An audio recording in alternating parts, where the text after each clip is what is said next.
Zachytil som to síce neskoro, ale je to vlastne zvliekanie, už posledné zvliekanie subadultného jedinca do adultu, teda do dospelosti. Jedná sa o druh Blattica dubia, švába, teda šváby, sú to v tomto prípade, ako vidíte, v tomto chovám šváby, ako krmivo pre svoje pavúky a škorpióny. A náhodou sa mi podarilo objaviť, ako sa tento jedinec vlieka. Mylne sa chovatelia domnievali v minulosti, že existujú alebo sa liahnú aj albíni. Lenže to sa splietli. Vždycky videli len čerstvo zvlečeného jedinca, ktorý je takýto krásne biely alebo rúžovkastý jemne. Krásne lesklý, hladký. Keby sme ho vyrušovali, strkali do ňoho a podobne, buď by sa úplne nezvliekol, skápal by, alebo by zostal zdeformovaný. Nebudeme ho radšej rušiť, budeme sa len takto prizerať na ňo, ako sa pomaly zvlieka. No bohužiaľ, nemám digitálnu kameru, aby som mohol urobiť takú skratku, teda rýchlo zvlek urobiť u ňoho, zrýchliť film. Momentálne mám po ruke iba mobil, cez ktorý filmujem alebo fotografujem. V mojom chove mimo týchto dubí mám ešte Eublaberus distanti. Tých mám, na začiatok som si kúpil 60 kusov, ako úplne malé jedince, ale dokážu naraz ešte väčšie ako tieto dubie. Dubia narastie okolo do tých 5,5 cm. Samica je o niečo menšia a nemá krídla. Tu dole je subadultný jedinec, takisto keď sa zvlečie, bude dospelý. Tu v tomto prípade sa pozeráme, to bude, že to je krásna samica. Vidíte, má také zakrpatené krídelka. No keď idem bližšie, tak sa to rozmaže.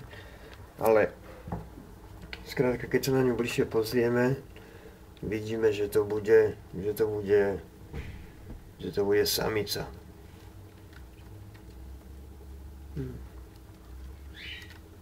Má zakrpatené krídla. To sú to naprosto neškodné živočichy, ktoré nepokúšu ani nejak inak nedokážu ublížiť. Jedine ak ste nejaký fóbik na hmyz alebo na šváby špeciálne. Tak áno, a tu vidíme malinkého jedinca. Je zaujímavé, že väčšina hmyz, ako šváby, väčšinou majú óteky, ale tento druh je živorodý. Živorodý v takom slova zmysle, že on vlastne vytvorí óteku, samica vytvorí óteku, potom ju vtiahne do tela svojho, donútra, kde to inkubuje celé dni, alebo ten zahrieva to vo svojom organizme, dáva tomu vlhkosť, chráni to pred votrelcami vo svojom tele a tak ďalej. A potom vypúšťa na svet už hotové živé švábiky malinké, ktoré sú dlhé okolo 2, možno 3 mm maximálne. Veľmi maličké. Môže mať od tých, keď prvýkrát rodí, tých 20 kusov, a keď už rodí viackrát, ja neviem, 4., 5. krát, tak môže mať 50-60 už kusov. To rodí.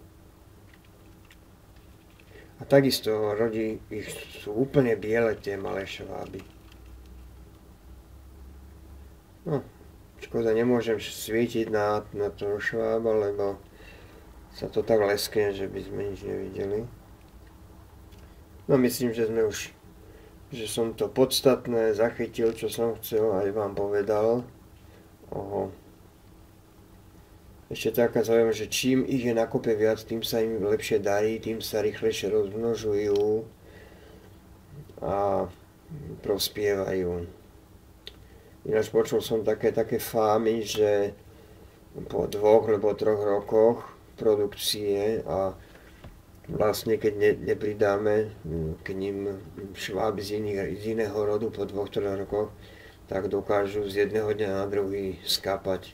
No ja moc tomu neverím. No a už sa úplne zvliekla.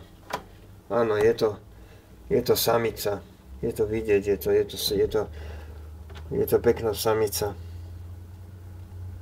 ktorá určite a žijú asi žijú vyše roka tieto šváby. A takisto záleží od teploty. Pri teplote tých 27-28 stupňov dokážu žiť vyše roka a pri zvyšovaní teploty 30-31 stupňov, 32 sa im ten život skracuje a dokonca pri 32 stupňov ich život sa skráti len na 3 mesiace. Takže asi tak. Ďakujem. Som rád, že ste si pozreli moje video. Dovidenia.